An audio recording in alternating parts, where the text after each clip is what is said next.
Warning. This video contains spoilers for the game The Callisto Protocol. Please do not continue if you don't want the story spoiled. You have been warned. Viewer discretion is advised. Thank you and enjoy. For a fan of the horror genre like myself, the Callisto Protocol seemed like a really promising experience. Whoa. Anyways, if you were anything like me, you weren't really aware of the game's existence until you saw an advertisement around the game's launch window and immediately got excited to jump into a brand new horror game. I was one of the poor few who purchased the game day one and got to experience the awful stutters myself. See this is not scary. It was bad enough that I just quit playing at the time and waited for the game to get patched up.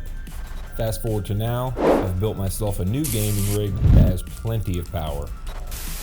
So there I was, being a super productive human being and not just browsing the Steam store page out of boredom, when I thought to myself, hey, now would be a perfect time to give the Callisto Protocol another shot.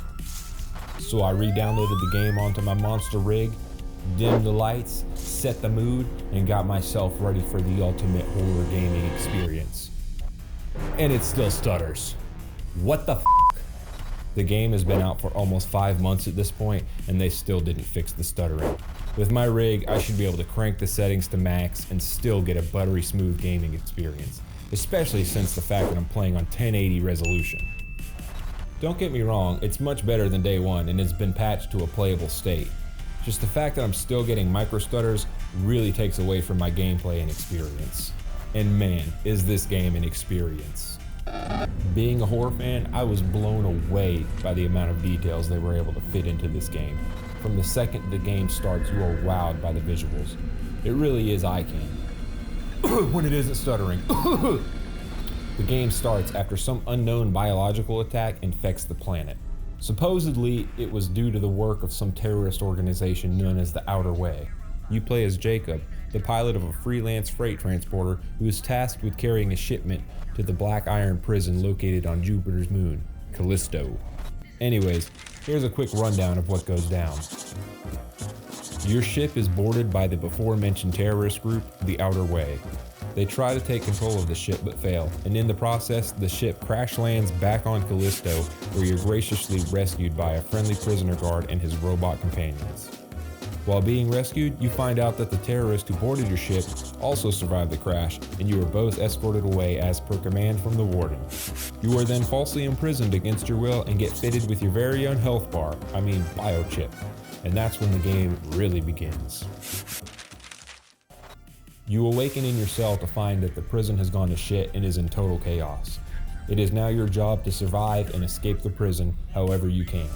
You'll meet some colorful characters along the way, get into some dangerous situations, and maybe even learn a valuable lesson about yourself in the process. There's nothing quite like using a shiv to dig a biochip out of a man's skull that really makes you question your humanity. You do what you gotta do in here. Moving on. In my opinion, the game starts out really strong. It does a great job at world building while also introducing me to the characters and telling me about the conflict that takes place. It's once you start playing when you start to notice the issues. And don't get me wrong, I enjoyed the game and I would definitely recommend it to any fans of the horror game genre. I can see how they took inspiration from Dead Space and I am completely cool with that. I want more AAA polished horror experiences because in my opinion, they are few and far between. With that being said, the Callisto Protocol does have a few issues besides performance that I would like to address, so that hopefully they can be corrected in the sequel or any future games. The first major issue for me has got to be the combat system. I was intrigued at first with the melee attacks and dodging, but after about an hour of gameplay, that intrigue quickly turned into annoyance. For the first hour of the game, I thought that I had to press the movement in the opposite direction that the monster was attacking from, which was a little weird, but I could deal with it. Personally, I like having a dedicated dodge button so that it feels a little more responsive, but this game worked a little differently from others, where you could only dodge when the enemy attacks you, otherwise you just stand there. But then I realized it doesn't actually matter what direction you're pressing. As long as you're holding the movement to either left or right, your character will dodge any enemy attacks. You essentially stand there and wait, trying to see if the enemy's gonna swing 1, 2, or 3 times, and then you strike. Waiting on him to swing twice. So inconsistent. Oh, that was a 3 times. Okay.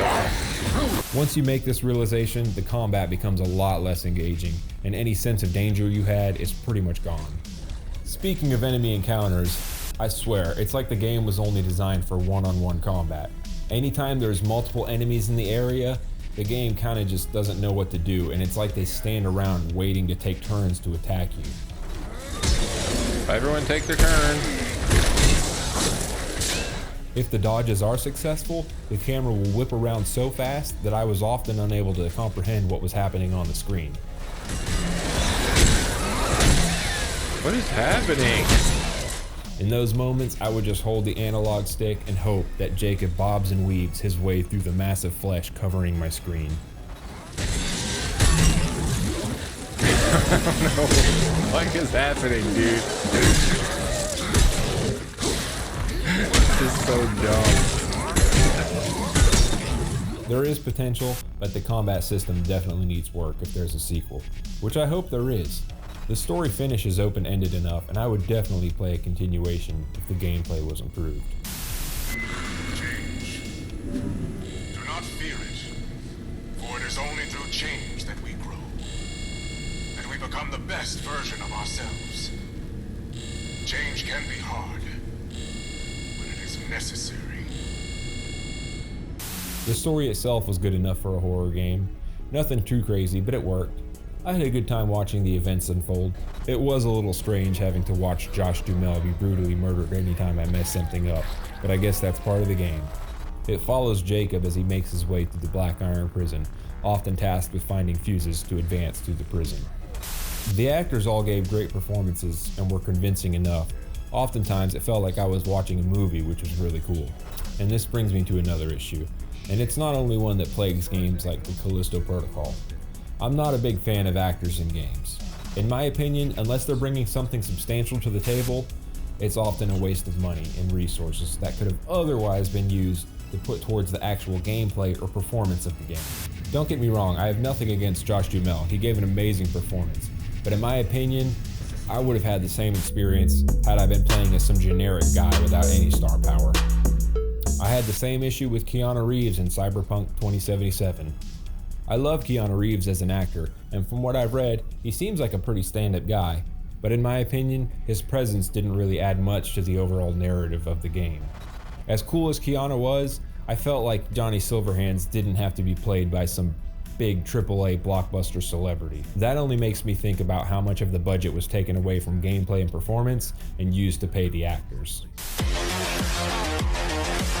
And I won't even mention crime boss Rockay City. That game deserves its own video. With cash, won't he? Yes, sir. Now, the air marshals say they should protect the... Sky, you mother... In the end, having real actors is nice, but it just isn't necessary. Anyways, back to the story. Let's see. A mysterious outbreak in a prison in space? A shadowy organization pulling the strings? And human experiments gone awry? What more could you ask for in a horror game? My issues lie with the level design and the progression of some of the enemies. The game starts off so strong, but then it quickly becomes a chore. It's a beautiful game, but it's one of those games that uses video game logic in its design. I'm constantly having to find and replace fuses to advance through the prison, but that's not the strangest part. Like, why does a prison have spiky walls everywhere? What purpose do they serve? Are they just giant coat racks? I don't get the reasoning. They seem like a real work hazard to me. One last thing. There's a trap in there to keep inmates from sneaking out. And who the hell thought it was a good idea to have giant meat grinders on a conveyor belt moving back and forth as a security system? All you have to do is step to the left or right and it's easily avoided. Why not try a deadly laser system? Or better yet, build a gate. But nah, those meat grinders will do the trick. Anyways, I jest. It's not that bad, it's just noticeable. It is a lot of fun throwing enemies into them though.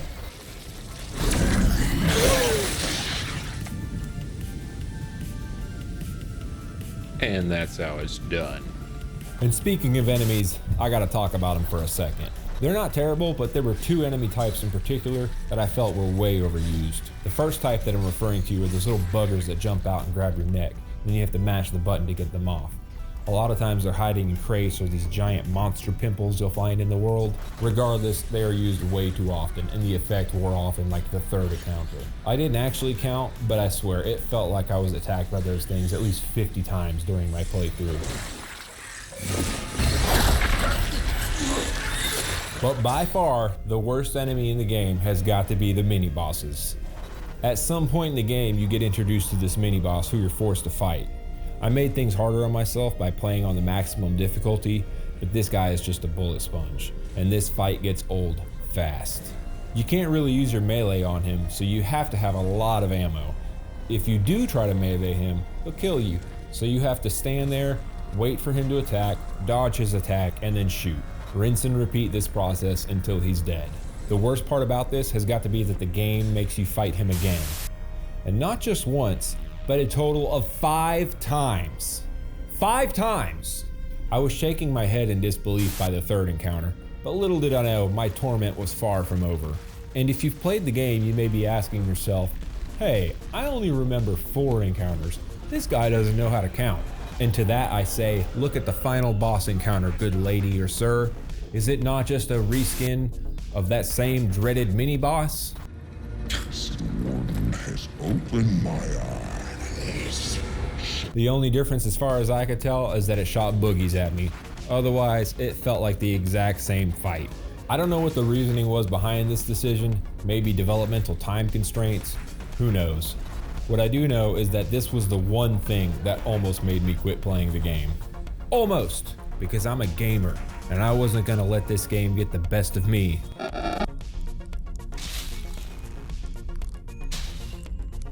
I managed to get through it, and I will say, as frustrating as it was at times, I did enjoy my experience. But I'm also a little biased because I'm a big horror fan and I was willing to look past a lot of the shortcomings of the game. And if I had played the game on an easier difficulty setting, the game may have been more enjoyable, but I have some weird compulsion to get achievements. In the end, I would recommend this game to any fans of the horror genre. It's not perfect. I feel like big budget horror games aren't as popular nowadays, and I personally would love to see more. And that just about sums up my review for the Callisto Protocol. I really hope that you enjoyed my little review, and I really appreciate that you've made it to this point in the video. If you did enjoy it, please hit that like and subscribe button so that you can see any of my future videos. It's greatly appreciated. I'd love to hear your thoughts about the game. Did you enjoy it? Did you play it? Would you recommend it to friends? Did you have the performance issues like I did? Please let me know in the comment section below. And until next time, Goodbye, for now.